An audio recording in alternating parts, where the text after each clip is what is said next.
రోజు ఈ ప్రభుత్వం కేవలం ఈ ఏప్రిల్ నుంచి నవంబర్ వరకు కేవలం 16 కోట్ల పని దినాలు మాత్రమే బలవంతంగా కల్పించినట్లయింది తప్ప అది కూడా ఈ కూటమి ప్రభుత్వం ఎక్కడ కూడా చిత్తశుద్ధితో కల్పించలేదు. అది ఈ కూటమి యొక్క వైఖరి అని చెప్పేసి ఉపాధి హామీ కూలీల పట్ల అని చెప్పి కూడా ఈ సందర్భంగా నేను తెలియజేస్తా ఉన్నా.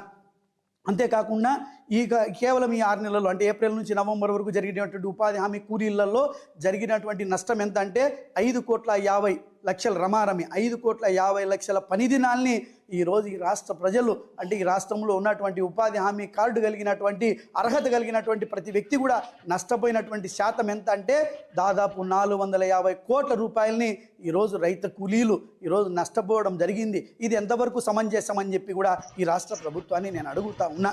ఏమయ్యా పవన్ కళ్యాణ్, ఈరోజు నీకు తీసుకునేటువంటి ప్యాకేజీ మీద ఉన్నటువంటి మమకారం, ఈరోజు నీ సినిమా టికెట్ల రేట్లు పెంచుకునేటువంటి దాని మీద ఉన్నటువంటి శ్రద్ధ, ఈరోజు చిన్న సన్నకారులు ఈరోజు కొత్త గడవక ఈరోజు ఇబ్బంది పడుతున్నటువంటి రైతు కూలీల పట్ల ఎందుకు అంత కనీసం చీమ పుట్టినట్లు కూడా లేదని చెప్పి నేను అడుగుతా ఉన్నా. వాళ్ళని రైతు కూలీలుగా పిలిచద్దండి, శ్రామికులు అని చెప్పి చెప్పావే, ఉత్త కల్లిబొల్లి మాటలతో మసిపూసి మారేడుకాయలు చేస్తే ఈరోజు రైతన్నలు కావచ్చు, రైతు కూలీలు కావచ్చు కడుపు నిండుకున్నా అంత కనీస జ్ఞానం కూడా నీకు లేదా అని చెప్పి కూడా ఈ సందర్భంగా నేను పవన్ కళ్యాణ్ అడుగుతా ఉన్నా.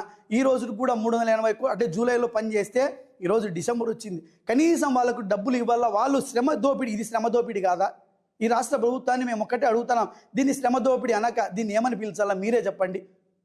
ఈరోజు రాష్ట్రంలో పన్నులు, ఈరోజు రైతన్నలకు ఉపాధి లేదు, రైతు కూలీలకు ఉపాధి లేదు, ఒకవేళ ఎక్కడైనా పని చేస్తే కూలీలకు డబ్బులు లేవు. మరి ఈ రాష్ట్రంలో ఉన్నటువంటి ప్రజలందరినీ కూడా వలస వెళ్ళమని చెప్పి ఈ రాష్ట్ర ప్రభుత్వం ప్రోత్సహిస్తున్నట్ల కాదా అని చెప్పి కూడా ఈ రాష్ట్ర ప్రభుత్వాన్ని నేను అడుగుతా ఉన్నా.